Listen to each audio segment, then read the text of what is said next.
Welcome to the Why Not podcast with me, Chrissy Hawkins. In a world where everybody always asks why, I'm here to ask, why not?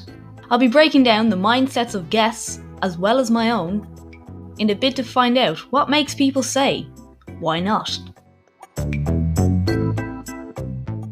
Okay, hello and welcome to Why Not? That was very dramatic, wasn't it? I like that. I sound like a radio announcer now. So today's episode, I'm not going to do a little intro. This will be my little intro, and this episode is kind of going to be a little bit of a record and talk, and I'm going to just brain dump a little bit. And it's basically about me being really dramatic about turning 30. So anyone who's over 30 now is probably like, get on with yourself, you're only young. But anyone who's under 30 might be like, yeah, I can understand why you're scared. And when I turned 25, we used to do a joke about having a quarter life crisis. And really, that was nothing compared to when you had 30. 30 is your real quarter life crisis. Now, I know that I'm not likely to live to 120, but I'm just saying in terms of, I know, life and where we're going and all those businesses, it feels like this is a big birthday. And the reason being is because when I was young, everyone who was 30 were like, settled down, possibly married, had a house, starting families. Like, they were real adults, like actual adults. And now here I am. This is coming out the day before my 30th. A few days away from being 30, and I'm like, I'm not a full adult. How do I do something about this? Like, how can I adult better? Now, that said, I know this is really like a societal norms issue and not the fact that I am not a functional adult. I just about am. I am an adult. I pay bills and shit.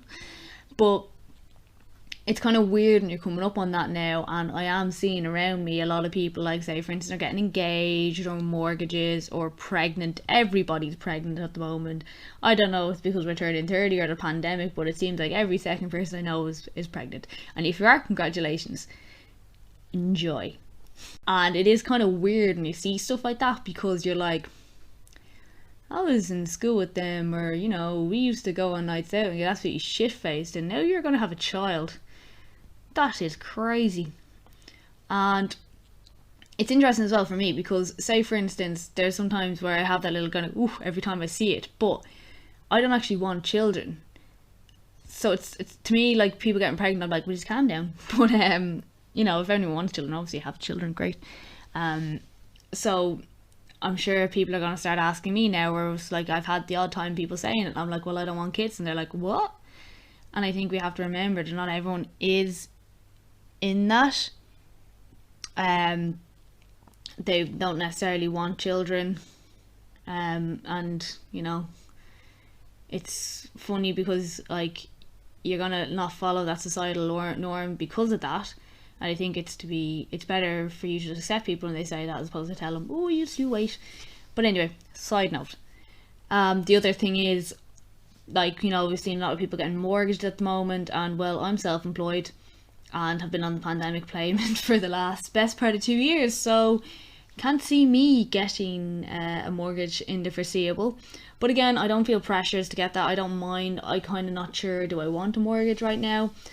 Like, are people getting them because they feel they should, or because they want to settle down? Which is totally fine. If you want to settle down, you want to get your gaff, you get your gaff. So don't worry. I think I'm trying to say here, if you don't have the mortgage yet and you're nearly 30 like me, don't worry, you're not alone. I'm going to be like that for a while. This was a very weird rant that I've gone on. But yes, so being 30, wow, crazy. Or is it? I heard something the other day which I thought was very interesting on a podcast, and they were talking about, it came from a thing about sexual predators and how, like, if you're with someone who's 18 but you didn't get with them, say you were near them or whatever, and they didn't get when you were 18, but you were kind of maybe flirting with them at 17. Like, I know legally a day changes, but like, what's the big difference between a 17-year-old and an 18-year-old? And it's like, fair point, it's just a legal status. Like, they're still really immature and really childish, and I can say that because I was a really immature childish 18-year-old. And then they were mentioning like in real terms like that. So say for instance, you know, me going, geez, I'm about to turn 30. What's the difference between me on Friday and me on Saturday this week? Not really much, other than the fact that I'm officially clocked up into another age bracket. Is that what it is? So I suppose that can kind of help ease the panic a little bit that I don't have my life together, because like, what is really the difference between 29-year-old Chrissy and 30-year-old Chrissy a day? That might work for at least 3 weeks, and then the panic will come back. But yeah, so interesting way of thinking about it, I think. Just saying like, oh, I'm actually just a day older. I still want to have a big feck off party, but thanks to COVID I can't, so I'm gonna have a party anyway and lament my 20s maybe. I don't know, who knows. I hear things get easier in your 30s in a way because you stop caring so much, so that's good. I'm looking forward to that. And that is something that I've really learned in my 20s, that like, don't give a shit about what people think, because they'll always have an opinion, and it's generally because they're jealous or they're projecting onto you. So when you put yourself out there, it can be really hard because you're like worried about what people will think. And this is something like I have issues with all the time, and like coming from someone who would not have been very popular in school, didn't have a lot of friends growing up for the most part over the years, putting myself in front of people has been like mind-blowing.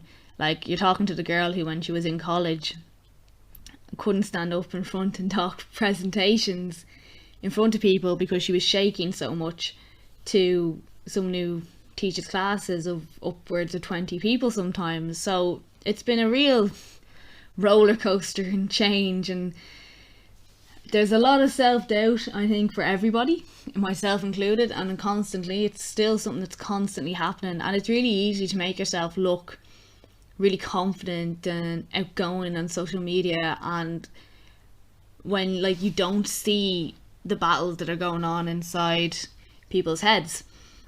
So like, for instance, you might consider someone who posts every day on social media really, really confident or really full of themselves. That's another thing. You might be like, God, look at them, they love themselves, they're always posting. But like, they could be posting from like a place of insecurity, and the whole thing is about trying to put themselves, looking for outside validation because they don't get it from themselves. And it's not always just that, hey, look at me. Now sometimes it is, but a lot of the time it is just seeking validation. And what we don't realize is when that internal or thing triggers you and you see that, like, you have to figure out as well what is triggering that, what's coming from that. Like, so say for instance, I would struggle a lot with making content and putting stuff out there because I'm like, well, no one's gonna pay attention to it, nobody likes it, nobody's interested in what I have to say. So I still put it out there and going, well, if it helps one person, keep reminding myself that. And you know, then recently last week I got a few people commenting on stuff I put up, or someone in passing mentioned that they'd be doing the workouts that I do online, and I was like, whoa, people are actually watching this stuff. You never know. So if you are thinking about putting yourself out there and you're not really sure how it'll be received, you never know what or who's watching or who you could be helping by doing it. So maybe best thing to do is to plow on and keep doing it. And look, it's hard, especially when you feel like no one's watching, to keep showing up every day. I know that, but I think you have to. Like, I've had, say for instance, things I've put up on social media that I was like, this is going to do great, and no one's paid attention, and something I've written off the cuff and people relate to it. Or in the podcast as well, there's some episodes that have just completely popped off, and I don't know what I did for it to happen, but they did. And then I've had other ones where I'm like, this is great, this is amazing, and like, crickets. And they're not always just me, some of the interviews as well, which I'm actually really surprised at, because every time, I'm not gonna lie, every time I listen back to an interview, I'm like, this is so good, why isn't everyone listening to this? This is amazing. So when I don't get like that kind of feedback, or not feedback, but like that many plays, whatever, I'm like, damn, they don't know what they're missing. But I'm also really glad that these people have given me their time to talk about different issues and things that affect people every day. So it is it's an interesting one, and I think I kind of side noted off something there. I kind of went off on a side rant, because that's kind of what happens when I do these. Because I don't have a direction, I end up side ranting off halfway through a topic that I was trying to talk about. And learnings of turning 30 was the original plan of this, but I seem to have gone into weird things of big yourself up, do what you can do it. Maybe I'm talking myself up in this. I wouldn't put it past me. Like, it's a cheat way. These are like my affirmations. I don't do affirmations, but I record a podcast and blurt out everything, and then sometimes I listen over and I go, oh yeah, do you know what, I don't always talk some shite. And hopefully it makes sense for you guys too, because obviously it makes sense for me, but if it's not making sense for you, that's not much help for you guys. But alas, I digress, as I do. Where was I talking about? Oh yeah. So, if someone triggers you, and something triggers inside you that makes you really annoyed about what's going on or what they're saying, that is a you problem and not a them problem. And that is something that I have definitely struggled with a long time. And I still do, to be honest. But for a long time, I realised I used to be like, hey, this person is shite. No, this person, look at them, they think they're fucking shite. Look at them putting photos up, showing their butt, stuff like that. Or, you know, like, this person is trying to show everyone that they're amazing.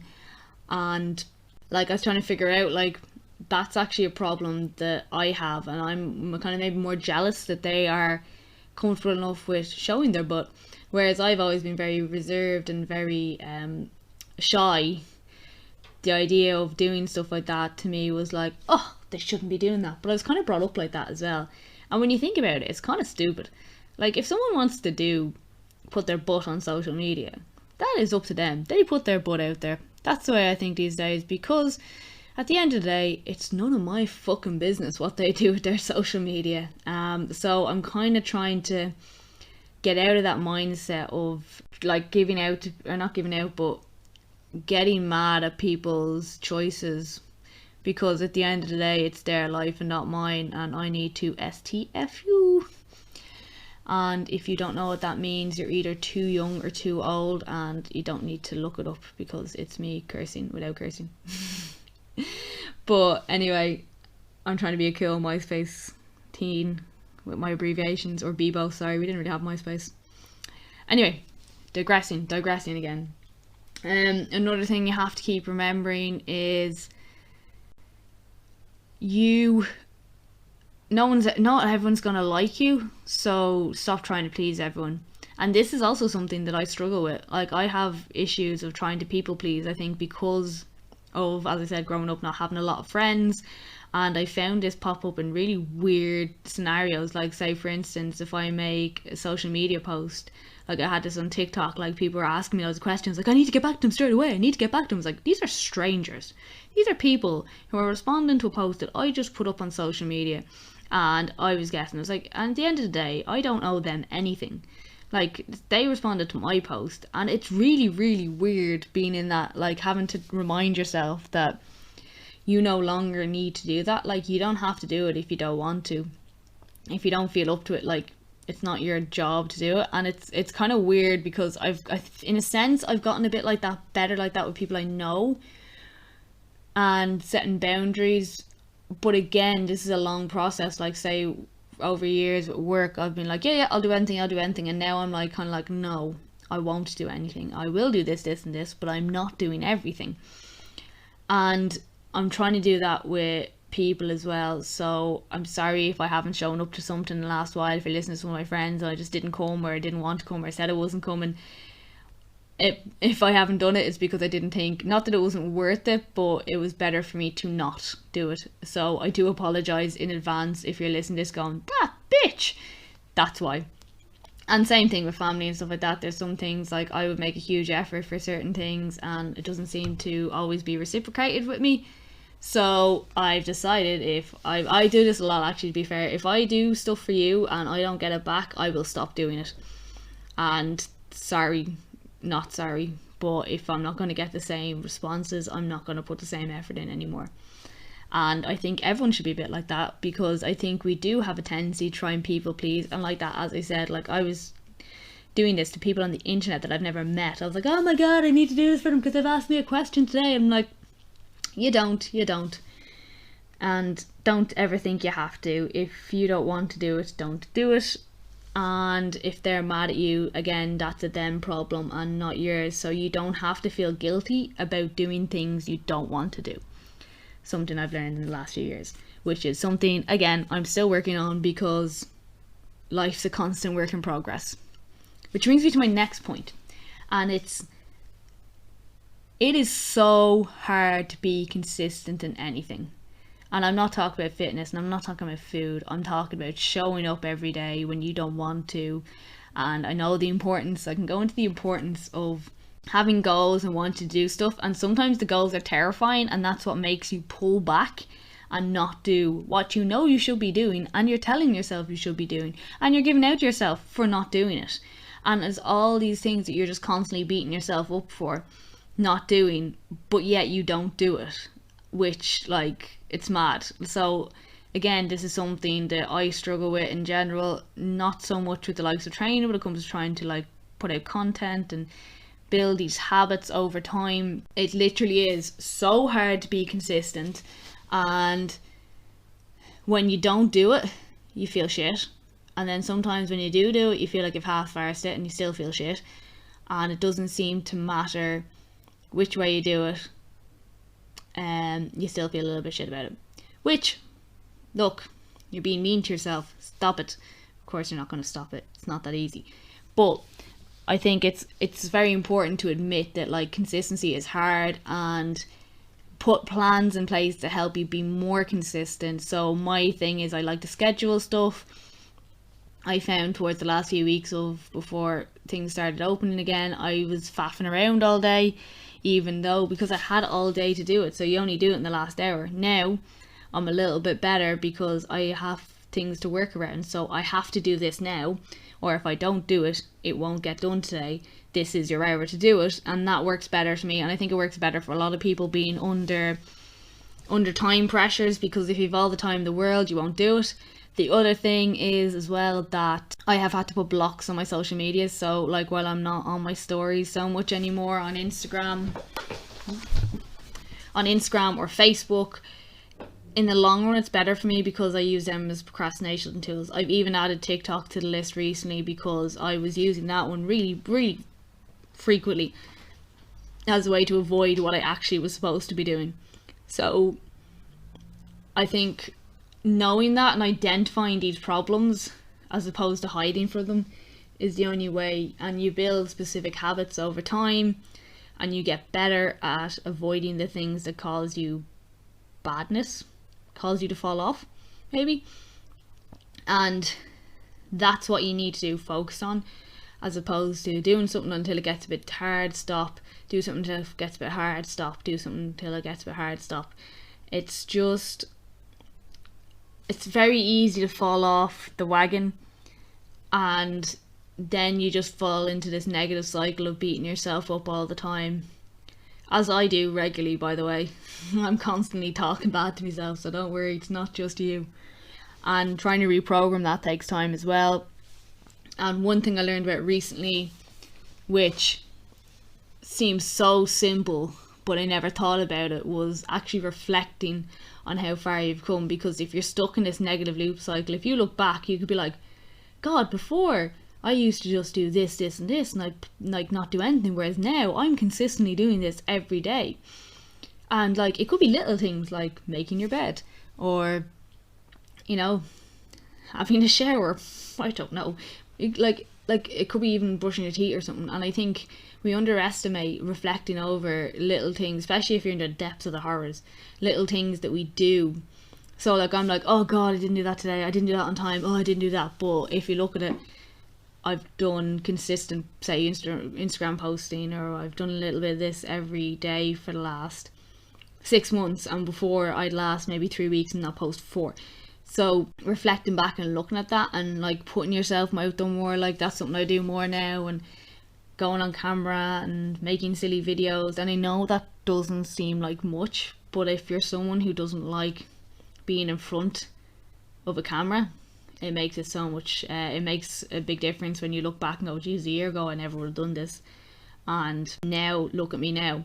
Like, I find these podcasts very easy because nobody is looking at me. I'm talking to my computer, watching the sound bars come along as I do this. They're easy editing, not that that's the reason I do it, but whereas if I'm on camera, I can see myself, I can get nervous, I freak out, all the different crazy things go through your head. So the fact that I'm coming up and still doing stuff like that now, whereas a couple of years ago I wouldn't have been doing that, it's a big change in direction. And just putting silly things out there as well to make me look like an idiot, like I'm not caring too much about that is quite good as well. So, you know, like if I look back on that, that's a big change. So now they've become things that I do regularly, but I'm not appreciating how far it's come to be there. So it's really good to reflect. Now, I don't know why I didn't think of it before, but sometimes the most obvious things you just need, like, things are staring in the face, but if someone else tells you, it's like a light bulb moment and you're like, damn, yeah, I can do that. It's crazy. And for that point, I'm going to move on to, don't be afraid to follow what everyone else is doing. So I know I kind of touched on this earlier, and I'm just saying about how, like, you know, everyone's mortgages settling down, stuff like that. And as I said, if that's what you want, you go for it and enjoy it and be happy and love your life. And I don't give two shits if you do it, and I don't give two shits if you don't do it, because if that's not what you want to do, don't feel pressured to do it. Don't just get into a relationship because you're lonely and you're 30, you know. Don't buy a house because you were told you're 30 and you have enough money in the bank, you know. Make sure everything decision you make is for you. And yes, people are going to judge you for it and wonder why you're not doing it, but at the end of the day, again, it's none of their business. It's your life. Like, they could be like, oh, why aren't you doing that? Because they're jealous that you were brave enough not to do it, you know. Like, say for instance, I have hot pink hair, I would say, at the moment. Very, very pink hair. And some people would say, oh, you're like, you're going on 30, you're too old for that. I'm like, says who? Like, I think I'm seeing old ladies rocking pink hair or their blue rinse, and I know that's, I don't know exactly how that works, but I'm just like, yeah, you rock it, you do it, you know. Like, you are not too old, you are not too young, you know. If you say, for instance, if you're in your early 20s and you have money for a house and you want to buy a house, buy it. You're not too young to commit to something, you can always sell. You are never too old to do what you want to do. And like, you've seen it before, we've seen like 8-year-olds doing crazy deadlifts or going on mad trips and stuff like that. But I just think, don't let others dictate what you do with your life. So like I said, I've got bright pink hair right now and I love it, and I love having pink hair at the moment, and you know what, I'm going to keep it that way because that's my hair and it's my decision. And I get plenty of people saying it's cool, and I get plenty of people saying, whoa, that's very bright, you know, or, you know, look at your hair. And that's up to them. And like, look, if you compliment me, great, and if you don't, also great. And if you tell me not to do something, I am more likely to do it. So if you try to put me off by saying, was that a good idea, I'd be like, hell yeah, I'm going to get it twice now. So little defiant streak in me means that I can and will do what I want when it comes to the likes of my hair, and in general, to be honest. You know, I think most people I know now have settled into the 9-to-5 life, and I work as a personal trainer, not because I can't do a 9-to-5 job, it's because I want to. And that is another one. Never underestimate people just because of what you think what they're doing, okay? There's something that I would like to think of, because now this could be on me, but I feel like people think that I'm in this job because I wouldn't be able to do other jobs sometimes, or I will be not as intelligent or whatever.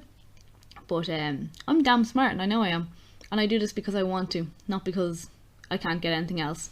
So if you meet people in jobs that you think means that they have lesser intelligence, do not judge a book by its cover. There's plenty of people doing stuff like this because they want to, not because they have to.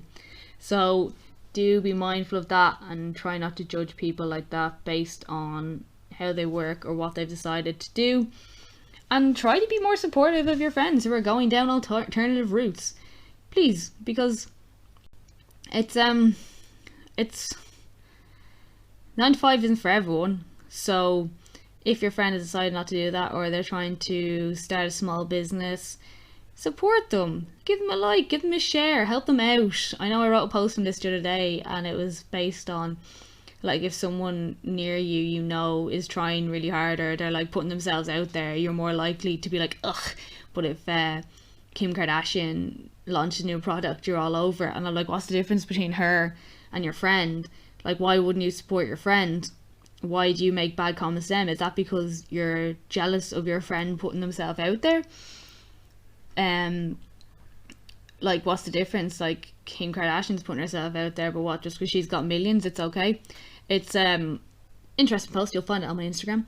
But just a thing to think about, you know, try and support your friends, because another thing I've learned, let's say, particularly in the last few years, is people will say they will be there for you, or they'll share it on stories and face value, but they won't check in on you. And like, it's really easy for people to put stuff up and be like, you know, you can always reach out to me, you know, if there's something wrong with you. But like, do make sure you kind of check in with them too, and be like, hey, how is everybody, you know? And if they are having a tough time, try to listen. But that is just a little side note, because I feel like there is a lot of that. And like this is the thing with social media, is there's everything, you'll say all the right things to get all the right likes, but how often do you follow through with it? Or how often have you seen like these perfect couples like having a shitty life in real life, but it's all over social media that everything's perfect?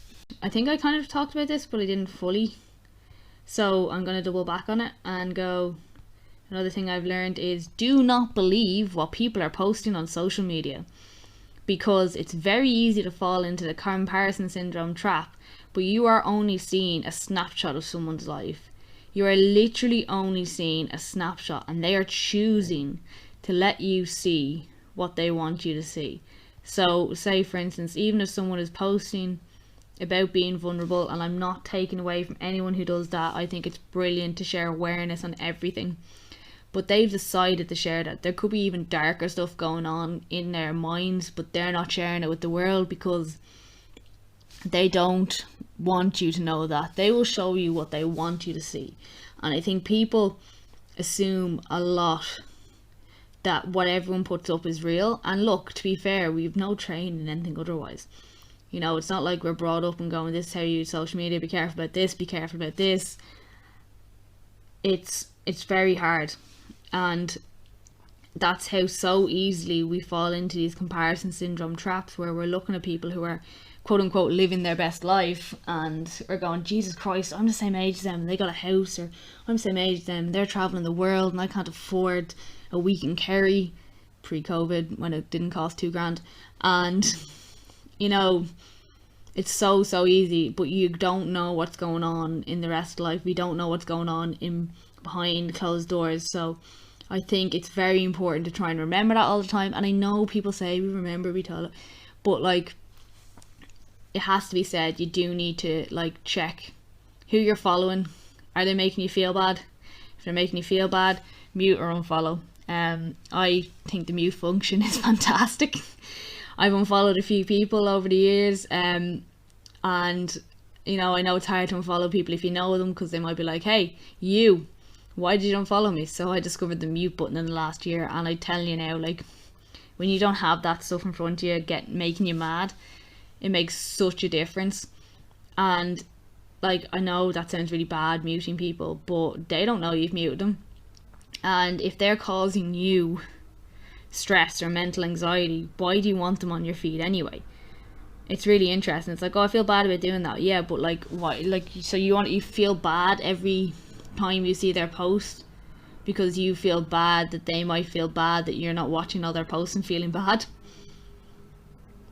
Comes back to people pleasing, and sometimes just having to take your life back and going, fuck you, it's not worth it. I'm more important than this. So I am going to take you out of my iframe, gaze. What's it called? Eyeline. That's what I wanted to say. And stop causing myself less problems. And you'll find that it's it makes such a difference. And I know I've said this like 4 times, but it really does. And you feel less mad because they're not coming up in your feed anymore, or you feel less sad because you're not comparing their achievements to yours.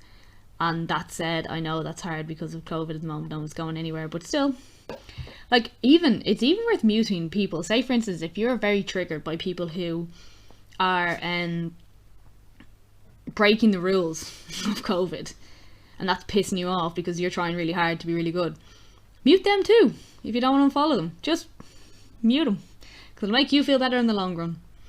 And that was just a little side note on those things. It doesn't have to be someone who's got a great house or a great job or all that stuff. It could be something silly like that. Anything that, you don't have to deal with anything that makes you mad. So don't.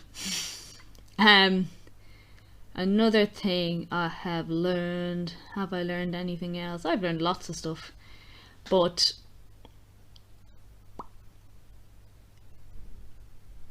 things aren't always going to be good, and you need to take the good with the bad, and some days you need to push through, and some days you need to give yourself a day to lie in bed and wallow in your own sadness.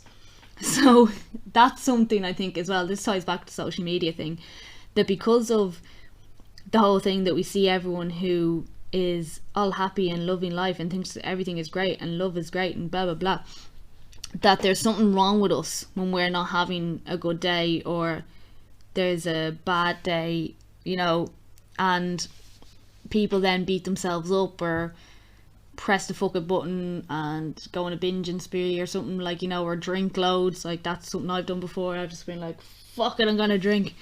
I'm not an alcoholic, by the way, it's just something I've done before. But I'm not saying every Tuesday. I think it's really important that we remember that, and I got this quote from, I think, Shane Walsh, actually, to be fair. He said it to me. And it's, life is like a heart rate monitor. There's going to be ups and downs. And it's really important to have both, because, like, well, you know what happens with a heart rate monitor when it flatlines. Now, we didn't say that part. But, you know, you, like, as well, like, if you don't have the downs, you don't know when the ups are. So it's really, really important to remember that. And I feel like, as I said, social media puts this on people, like, so when they're having a bad day, they're like, oh my god, what is wrong with me? And these people, everyone's having such great days and everything's fantastic, and all I did today was walk to the couch and sit on the couch. But you're supposed to have days like that. That is normal. And social media has given us this warped view that it's not normal to have bad days, which is really, really sad in a way, because I think we should be able to accept that not everything's going to be perfect. Perfect doesn't exist. And, you know, if everything was perfect, I'd be 5'7" at least. I'm joking. But I think we need to remember that a bit more often. And there's some days where, like, you're feeling a bit off, and you know what, the best thing you can do for yourself is, like, fuck this, pull up your big girl pants and fucking go kill it. But there's other days where sitting in bed and reading and having multiple naps is going to be good for you too. The whole thing is making sure that neither happen more often. So, like, say you're not pulling up your good girl pants or big girl pants and ignoring shit that's going on, versus lying in bed for a week straight and not contacting anyone or anything. You know, like, you have to find that in between where, you know, those days you're like, I can push through, I can do it. And those days where you go, no, today I need to take a me day and just chill. And if you do decide to take a me day and you cancel plans, or someone wants to do this, or blah, blah, and they get mad at you, that is, again, their problem, not yours. You are not obliged to do anything. And just remember that. And my last one I think I'm going to do is, if you don't want to do someone, just tell people. This is a bugbear of mine. This is not a lesson, but it's something that annoys me. And I know people do this all the time, and you invite them to somewhere or something and they just won't answer. Or they're not going to come anyway and they cancel last minute. So if you don't want to do it, just tell someone. Or if you can't do it, just tell someone. Yeah, they might be mad at you. Like, COVID's been great at the moment, because you can be like, sorry, I don't feel comfortable because of COVID. But I think we owe it to each other to just be like, no. Like, I think your friends, if you don't want to go somewhere and your friends are like, oh, why won't you come? Just say I don't want to. Or, I know we can make up excuses and stuff like that as well, which I'm all for. But I think we have to feel less bad about like saying no, because I think everyone knows the no response is no, and it just makes everyone more mad. So I think if your friend's inviting you somewhere and you don't want to go, just be like, yeah, I'm not going to tell you I'm not going to go. And this is something that's annoyed me for so long, because especially when you're trying to organise someone and people just don't text back, or they say they're coming and then don't appear. Yeah, just say no. That's okay. There's not going to be anything wrong with saying no. People, I give anyone permission now, if I invite them anywhere and someone just say no over not responding, because I will be more pissed at you if you don't respond. You don't even have to have a reason. If you just say no, I don't want to go, cool, I'm okay with that. So I think we need more of that in our lives. Again, it comes back to people pleasing, worrying about letting people down. But again, if they're mad at you, it's their problem, not yours. Be strong, be you, and tell them I'm not coming, instead of being a little bitch and hiding and not responding. Even if you have to make up a silly excuse, fine, do it, I don't care. Make up an excuse, just don't not respond to people when they invite you somewhere, okay? Big annoying thing. So I think that is rant over. I'm sure I'll remember other things after I've recorded this and go, damn, I should have put that in. But I think I'm going to leave it there for today, because I feel like I've covered a few things I've learned. Maybe I've repeated stuff I've said in the podcast before, but sometimes we have extra information on what we've said before, or, you know, you've learned something new and you're kind of like, hey, this also is cool. I'm going to add this to what I've said before. And moral of the story is, for anyone who's under 30 and freaking out about being 30, you'll be grand, I assume. I don't know, I'm still freaking out about being 30. I'll come back on my 31st birthday and come back and be like, hey, everything's grand, or the world is on fire. I don't know yet. But everyone who's over 30, or, you know, 40s, 50s, tell me you're grand and to get over yourself. And I'm only a young whippersnapper. And yeah, so apparently you'll be cool, it's grand, don't worry. I've been told that. I cannot, as I said on personal experience, say it is, but there seems to be a lot of people who've gone past that who say it's grand, so I suppose I should probably listen to them. And thank you for listening to this. I hope this helps anyone who is maybe worrying about where they are in life, or maybe gives you some insights or things you can do or try and think about, or maybe you'll have a light bulb moment listening to this going, oh, my life isn't that bad. I don't know. Maybe it won't. But the point is, I am here. If you do need to ask me any questions, you will find me on Instagram at Chrissyhfitness. You will find me on TikTok at Chrissyhfitness. I also have a second page, which I'm just going to throw in here today, which is the_equestrian_PT_IE. That is both on Instagram and TikTok as well. So you will find me on those as well. If you do want to ask me any questions, the equestrian page is all horse based. Fitness page is normal fitness post. And as I said, thanks for listening. It does really, I do really appreciate everyone who listens to this every week, and I hope you guys take some value from it. And I'm going to keep coming anyway, even if you don't take any value from it. And I've gone into weird sing-song voice. But I think that is everything. I am looking to schedule more interviews in the coming weeks as well. And if you would like to come on and be interviewed on my podcast, reach out as well. We can maybe set something up. But as ever, guys, I hope you enjoyed this. And I'm going to sign out now. because I've got a party to plan. I don't. COVID rules. But as I said, thank you for listening, and I hope you enjoy. Thank you again for listening to the Why Not podcast. It really means a lot that you are listening in, and I would love if you could please leave a review on Apple Podcasts or subscribe on Spotify. And always, I'd love to hear feedback personally, so if you do want to leave me a message and let me know how you found the podcast, please do.